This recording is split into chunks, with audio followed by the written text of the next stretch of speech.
welcome to my kitchen. My name is Denise, and today I'm continuing my giant cookie series. I'll be making a thinner, crispier, marshmallow stuffed fruity cereal cookie. I sometimes like a crispier cookie, so today is the day. It's a great mix of marshmallows and fruit that's bound to satisfy that need for a lighter, crunchier cookie with the crispiness of the cereal on top. So come with me today, and let's bake. I have my stand mixer fitted with a paddle attachment here. So let's get started by creaming together the butter, sugar, granulated sugar, and brown sugar. This step takes 2 to 3 minutes. Once the mixture is lighter in color and fluffy in texture, then I add the egg, and I mix it until it's fully incorporated. The next step is to add in the vanilla, and I mix that as well until it's fully incorporated. Here I'm scraping down the bowl to make sure the ingredients are getting fully incorporated into the dough. I don't want to have some of the ingredients still up on the side and some of them stuck to the bottom and the rest being mixed together. So I want to make sure it's all fully incorporated. The flour mixture is a combination of all-purpose flour, instant pudding, baking soda, and salt. I add it in 2 batches, mixing until it's just combined each time. It's important not to overmix at this stage because the flour will start to form gluten, which can make the cookies tough. The last ingredient is to add the fruity cereal. I add it in and then I mix it together with the spatula so the cereal doesn't get pulverized by the stand mixer. Those stand mixer paddle attachments are just unforgiving, and so I know I can control it by using a spatula, and that's what I do. Now I turn the dough out onto a parchment-lined baking sheet. Again, I'm using a baking sheet just like I have in my previous giant cookie series because once again the dough will need to go into the freezer and it's delicate and I don't want to move it off the parchment paper, so I just combine everything in this step. I flatten out the cookie dough and divide it into 4 equal portions, and then I form each one into a round, flat shape about 4 to 5 inches across. In the 2 circles that will be the bottoms, I create a well that will hold the marshmallows. I start in the center by pushing down and I work my way out, and this forms a natural well for me to use. I divide the marshmallows between the 2 cookies, half in each, and then I top each one with the remaining 2 cookie rounds. And I use my fingers to pinch together the top and the bottom edges where the cookies come together to create a seal. And then I smooth it out to make sure it's a seamless result. This part is important because if the seam isn't sealed completely, the marshmallows could ooze out during the baking process.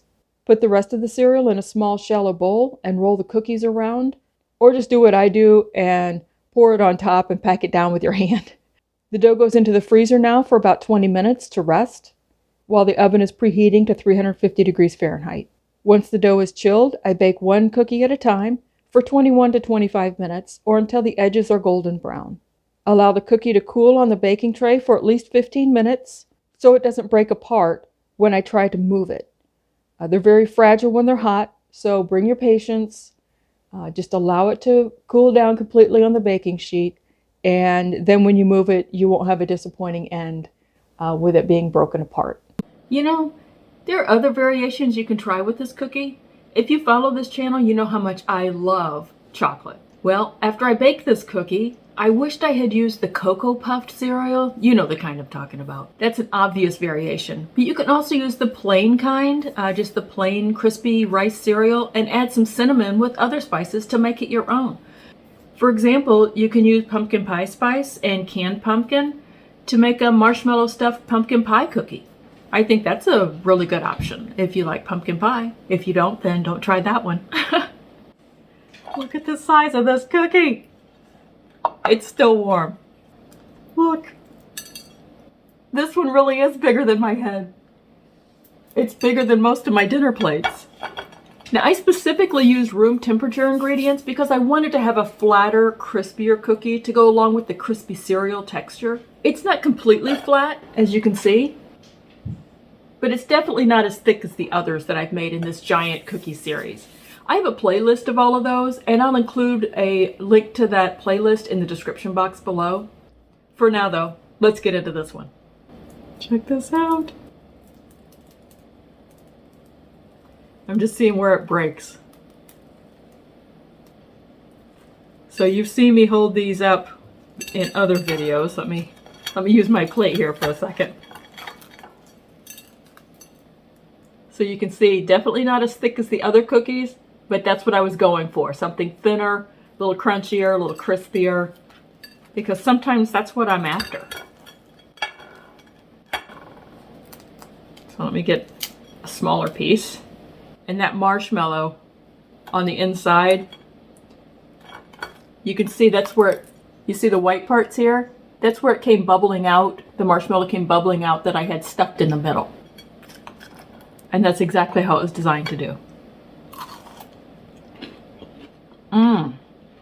That marshmallow is really chewy. Makes it a chewy cookie. It definitely going to be crunchy too. And look at the bottom. I'll show you the whole cookie. If it doesn't break, it is breaking. So the whole thing is brown on the bottom evenly. That was the crunch I was looking for. See my fingers? How they glisten? That's from the butter. You have to have butter when you're baking. It's what makes it all taste better. So the marshmallow and the combination of the cookie, it's just really chewy and satisfying, and the crunch around the edge is really what I was looking for. Something crunchier with that texture of the cookie and the taste of the fruit from that fruity cereal. It's just really a nice combination. It's much better than what I thought it was going to be, because personally I'm not a big fan of marshmallow, and I'm also not a big fan of this fruity cereal. I much prefer the chocolate varieties of everything. But I wanted to branch out a little bit and show you something that perhaps you would enjoy more than what I would enjoy. But I'm really enjoying this. So I will definitely have more of this off camera. If you're enjoying this series, I hope you'll consider subscribing. I'm having a lot of fun, and I hope you are too. Be sure to hit the notification bell so you'll know when I upload more content. Thank you for joining me in my kitchen today. Until we see each other again, be safe and be well.